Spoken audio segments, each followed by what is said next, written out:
Assalamualaikum warahmatullahi wabarakatuh. Waalaikumsalam warahmatullahi wabarakatuh.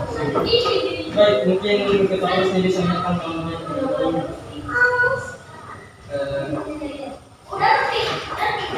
Sedia.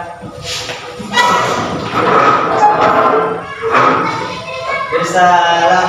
Assalamualaikum warahmatullahi wabarakatuh.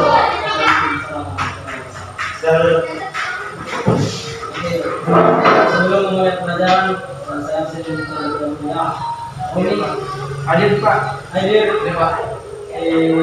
Inilah hadir Pak, Rafli, hadir Pak, Lisa, Hadir Pak. terus Jamalia, Hadir Pak. Lara, Hadir Pak. hadir Pak, Isan, Hadir. Yuni, Hadir Pak. ya semua ya. Ya. Sudah siap untuk belajar. Siap. Tapi sebelum itu saya ingin menampilkan sebuah video pembelajaran di mana video ini itu memberikan motivasi terakhir dalam melaksanakan pembelajaran. Namun karena keterbatasan alat, jadi saya harap kalian bisa melalui lakukan saja.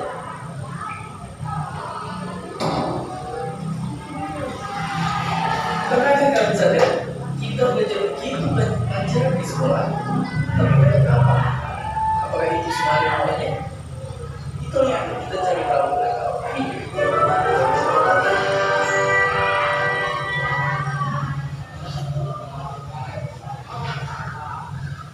Sayangnya, kita punya belajar di sekolah, kita harus menghafal. Dan itulah yang bikin kita, meskipun dilatih bagus, tapi pas begitu bagus langsung buyar lupa semua yang udah pernah dipelajari. Kita lagi bingung pas lulus mau ilmu yang mana dia mana. Padahal sepanjang sejarah diri kita dibangun oleh orang-orang yang pengen hal-hal susah. Makanya satu sangat terbesar belajar adalah kita terfokus menghafal. Itu ya. Jadi seperti yang dikatakan dalam video ini bahwa kesalahan dalam belajar oleh siswa itu yaitu menghafal. Karena kalau kita menghafal, pada dasarnya pemahaman itu tidak masuk di otak kita. Hanya saja kita mengingat materi dalam kurun waktu yang sangat singkat, sehingga ketika lulus ada yang bingung. Saya mau apakan ilmu kuliah? Nah, akhirnya kalau bukan jadi pengangguran, jadi orang bodoh toh.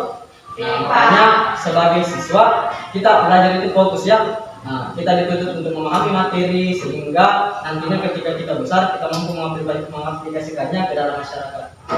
Oke, mungkin setelah ini saya ingin menampilkan sebuah video stimulus. Namun karena keterbatasan media, jadi saya rasa kita skip saja untuk video stimulusnya. Selanjutnya saya akan menyampaikan video pembelajaran pada hari ini, yaitu yang pertama, setelah mengikuti serangkaian kegiatan, peserta didik diharapkan mampu memahami tentang permasalahan sosial yang ada dalam masyarakat. Yang kedua, mampu menguraikan permasalahan yang ada dalam masyarakat serta menyimpulkan sebab akibat dari permasalahan tersebut. Dan yang ketiga, mengidentifikasi langkah atau strategi dalam menanggulangi permasalahan sosial. Sedikit komentar bahwa materi yang akan kita bahas pada hari ini adalah mengenai permasalahan sosial. Nah, dari permasalahan sosial, kira-kira apa yang terlintas dari pikiran teman-teman sekalian? Ada yang bisa memberikan pendapat? Saya Pak. Ya, silakan. Menurut saya, sesuai dengan video yang Bapak tampilkan, saya merasa bahwa video tersebut sesuai dengan realita masyarakat, yang dimana banyak masyarakat yang tergolong dalam kemiskinan, serta banyaknya kesenjangan yang timbul di dalam masyarakat itu sendiri. Selanjutnya, mengenai kemiskinan dan kesenjangan tadi, kira-kira ada yang bisa berpendapat bagaimana teman-teman mengklasifikasikannya ke dalam sebuah masalah sosial? Saya Pak, Ya, silakan. menurut saya itu kemiskinan dan kesenjangan itu suatu masalah sosial yang tidak dapat dipisahkan oleh masyarakat. Yang mana masalah kemiskinan itu dan kesenjangan itu mampu menimbulkan konflik yang berkelanjutan dalam masyarakat. Kenapa saya katakan mengatakan demikian karena kemiskinan itu orang ketika sudah tidak mempunyai jalan lain untuk mendapatkan sesuatu barang untuk bertahan hidup, maka dia akan mengambil jalan pintas begitu Pak, dengan cara mencuri, melakukan kriminal, bahkan melakukan kriminal seperti begal begitu Pak. Sekian, terima kasih. Ya, betul dikatakan saudara Roli bahwasanya permasalahan sosial itu mampu menimbulkan keberlanjutan. Salah satu contohnya adalah kemiskinan. Kenapa kemiskinan dikatakan mampu menghadirkan konflik di dalam masyarakat? Ya, yang itu tadi toh, kalau orang miskin nih, orang bingung mau bagaimana caranya hidup, ya satu-satunya adalah melakukan jalan pintas, yaitu dengan melakukan pencurian terhadap orang lain. Baik, selanjutnya saya akan membagi teman-teman ke dalam 4 kelompok, yaitu kelompok pertama dengan nama kelompok kemiskinan, kelompok kedua dengan nama kelompok kriminalitas, kelompok tiga itu kelompok kesenian sosial, dan kelompok 4 itu eksklusi sosial. Nah, masing-masing kelompok itu mencari pembahasan terkait dengan masalah sosialnya. Nah, yang pertama kelompok 1 itu diilustrasikan sebagai peminta-minta di pinggir jalan. Kelompok 2 ilustrasinya itu pembunuhan dan pencurian. Kelompok 3 itu tidak mau berteman dengan orang miskin atau rasisme. Dan kelompok 4 itu mengkaji mengenai kelompok marginal. Sampai sini sudah paham? Paham. Saya kasih waktu 10 menit, dan untuk media informasinya mungkin bisa dilakukan, bisa menggunakan perangkat seluler sebagai yang baik. Silakan dicari.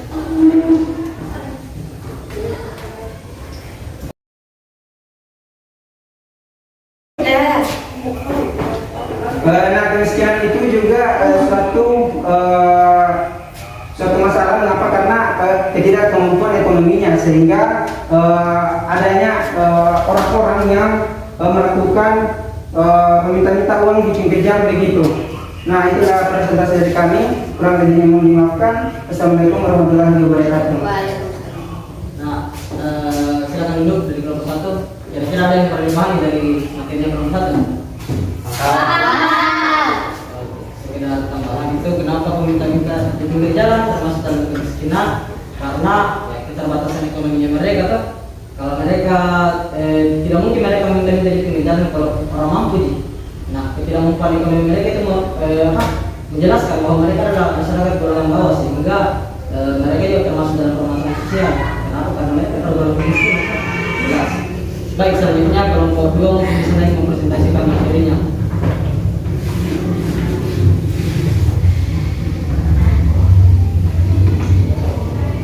Baik, assalamualaikum warahmatullahi wabarakatuh.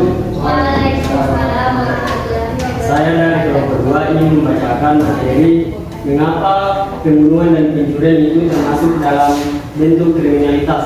Oke, baik, kriminalitas adalah salah satu bentuk penyimpangan, yaitu perilaku melawan hukum pidana tertentu. Jadi, pembunuhan adalah suatu tindakan menghabisi nyawa orang lain, sedangkan pencurian adalah tindakan pengambilan barang milik orang lain tanpa persetujuannya.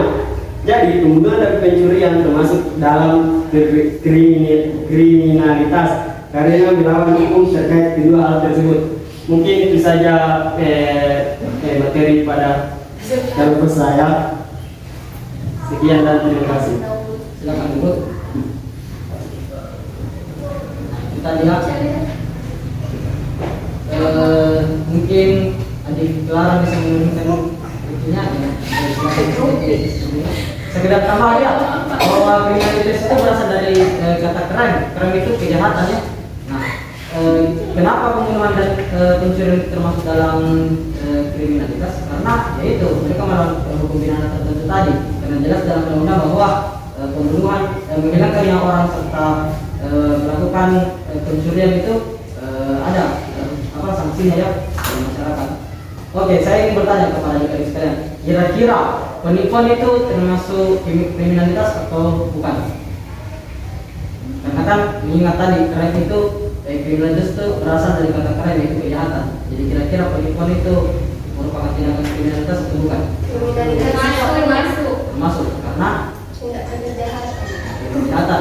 Nah, bisa tidak kejahatan? Karena penipuan merugikan orang lain. Betul ya, karena merugikan orang lain. Kemudian ada juga pasalnya itu terkait penipuan, di mana dalam undang-undang dikatakan sanksi untuk orang yang melakukan penipuan itu bisa dipenjara selama 2 sampai 5 tahun. Oke, selanjutnya kelompok 3 bisa lain mempresentasikan hasil diskusinya. Saya persilahkan kelompok 3.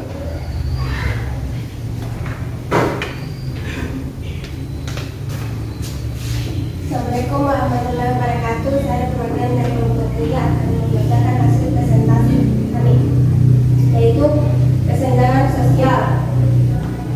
Di mana kesenjangan sosial adalah seluruh gejala yang muncul di dalam lapisan masyarakat karena adanya bentuk perbedaan dalam hal keuangan dan yang lainnya di antara masyarakat yang menempati suatu daerah tertentu, sehingga mengapa tidak mau berteman dengan orang miskin termasuk ke dalam kesenjangan sosial, karena di sini jelas karena mereka menganggap adanya perbedaan di antara satu individu dengan individu lainnya. Terima kasih. Terima kasih kelompok 3. Sekedar tambahannya bahwa tidak mau berteman dengan orang miskin atau rasisme itu dianggap sebagai kesenjangan sosial karena orang lain itu memandang rendah terhadap golongan lainnya, sehingga itu termasuk kesenjangan sosial, membangun batasan-batasan atau tembok antar kelompok-kelompok tertentu.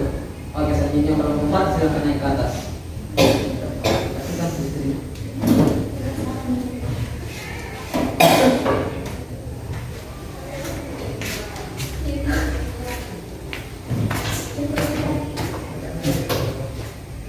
Setelah saya konsultasikan dari kelompok kami untuk kelompok 4, eksklusi sosial adalah tindakan penyingkiran atau pencurian ke pinggiran masyarakat. Contohnya itu ketika suatu kelompok atau di kelompok di masyarakat itu merasa dikucilkan atau dipinggirkan dari satu atau lebih dimensi dan mendapatkan eksploitasi dan diskriminasi di dalam kehidupannya, sehingga itulah kenapa eksklusi sosial ini merupakan salah satu masalah sosial yang sering terjadi di masyarakat sekitar kita. Mungkin itu saja dari presentasi dari kelompok kami. Assalamualaikum warahmatullahi wabarakatuh. Kira-kira ada yang kalian pahami dari ini masalah sosial? Ya, sekedar tambahan, kenapa kelompok marginal juga termasuk dalam eksklusi sosial, karena kelompok marginal itu dibatasi dalam tindakan mereka atau kontribusi mereka dalam masyarakat. Jadi apapun mereka yang lakukan, baik itu politik, wilayah atau segala macam, mereka dianggap kurang mampu karena itu prinsipnya orang mengatakan bahwa kamu jika orang pinggiran itu berkontribusi dalam perkembangan dunia. Nah, karena adanya prinsip merendahkan seperti itu, akhirnya menunjukkan eksklusi sosial. Nah, itulah mengapa kelompok marginal juga eksklusi sosial yang kemudian tergolong dalam sosial. Oke, itulah tadi diskusi yang dilakukan oleh teman-teman sekalian. Sekedar evaluasi bahwasanya tujuan pembelajaran saya rasa sudah tercapai, namun teman-teman saya lihat kurang mengkritisi terkait materi yang ada. Nah, di mana kurangnya sikap bertanya atau mungkin menanggapi itu menjadi bukti bahwa teman-teman memang kurang kritis ya. Tapi masalah mengenai tujuan pembelajaran sudah tercapai saya rasa.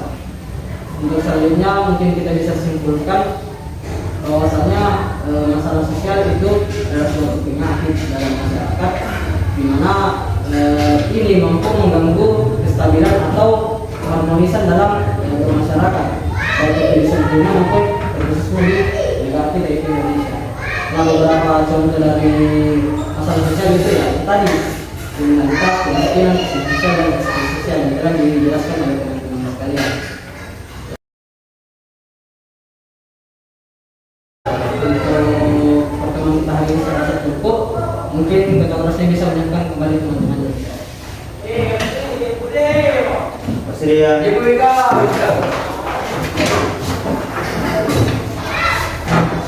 Assalamualaikum. Assalamualaikum.